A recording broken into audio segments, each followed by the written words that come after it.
జీవం మీద కొట్లాడినా, లగిచర్ల భూముల పంచాయతీ మీద కొట్లాడినా, అసైన్మెంట్ భూముల గురించి కొట్లాడినా, సాంస్కృతిక సాంప్రదాయాల మీద కొట్లాడినా కూడా కొట్లాడగలిగేటువంటి ఏకైక పార్టీ భారతీయ జనతా పార్టీ అని చెప్పి ఇవాళ ప్రజలు భావిస్తారు.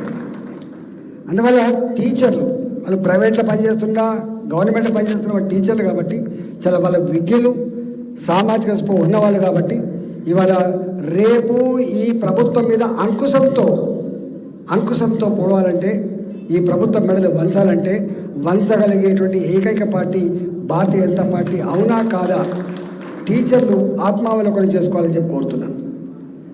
నిరుద్యోగ సమస్య మీకు తెలిసి ఎలా ఎన్ని మాటలు చెప్పిండు. ఆ ప్రభుత్వం 4,000 రూపాయలు వృద్ధి ఇస్తా అని చెప్పింది, మొండి చేయి చూపించింది, కళ్ళలో మట్టి కొట్టింది, ధనిక రాష్ట్రం అని చెప్పిండు, సంపద కుదలే అని చెప్పిండు. కాలే అంటే మాట ఇస్తే తప్పని వ్యక్తి, మడమ తిప్పని వ్యక్తి అని చెప్పుకునేటువంటి ఆనాటి ప్రభుత్వం పెద్ద అది ఇవ్వలేకపోయిండు. ఇవాళ 15 నెలలు అవుతుంది. ఇవాళ కూడా ఒక్క హామీ, ఒక్క ఆర్టీసీ బస్సులలో ఉచిత ప్రయాణం తప్ప ఏ ఒక్క హామీని కూడా సంపూర్ణంగా నెరవేర్చిన పాపాన పోలేదు.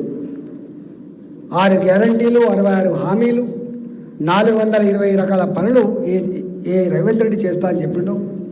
మాటల గారెడితో డాల్బోల్ చేసి ఆయన ఒక ఫిలాసఫీ ఉంటుంది, మన గురించి చేస్తున్నా. ఆయన అమెరికా పోయినప్పుడు ప్రజలు ఎప్పుడు కూడా నిజాన్ని నమ్మరు, అబద్ధాలే ఇష్టపడతారు, అబద్ధాలు ఆడి నేను ముఖ్యమంత్రి కాదలుచుకున్నా అని చెప్పిండు. అయిండు. ఇవాళ తేలిపోయింది. నేను చాలాసార్లు అడిగినప్పుడు 5 ఏళ్ళు పట్టుమని ఒక ఎమ్మెల్యేకి చక్కగా చేయబోతుంది, 5 సంవత్సరాల ప్రజాక్షేత్రంలో ఎంపీగా చక్కగా చేయబోతుంది, ఒక్కనాడు మంత్రివి కాకపోతుంది, నువ్వు గిన్ని హామీలు ఇస్తాను ఎట్లా సాధ్యమవుతుంది అని చెప్పి అడిగినప్పుడు నీకేమెరకలే అని చెప్పింది. నేనన్నా నువ్వు కొత్త కావచ్చు కానీ నీ పార్టీ చాలా పాత పార్టీ, 100 సంవత్సరాల చరిత్ర కలిగిన పార్టీ, దేశంలో 49 సంవత్సరాలు పాలించిన పార్టీ, రాష్ట్రంలో 40 సంవత్సరాల పైన పాలించిన పార్టీ, నువ్వు ఎట్లా ఇస్తున్నావా హామీలు అంటే కూడా ఆనాడు జనం పట్టించుకోలేదు, అయిపోయింది, ఇచ్చేసి ఇవాళ బాధపడుతున్నాం. అయ్యో అంటే ఏమొస్తుంది ఇట్లే మనం ఎట్లేదు అంటున్నావు అయ్యో అని ఇప్పుడు జనం అంతా అయ్యో అంటారు. అందుకని నిరుద్యోగ యువకులారా నేను ఒక్కటే విజ్ఞప్తి చేస్తాను. నేను స్వయంగా ఫస్ట్ టైం పార్లమెంట్లో అడుగుపెట్టినా.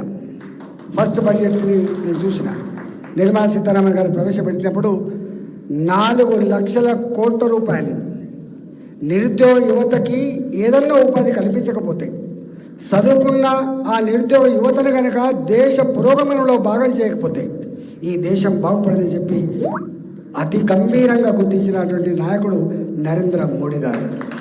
నన్ను గుర్తించిన పార్టీ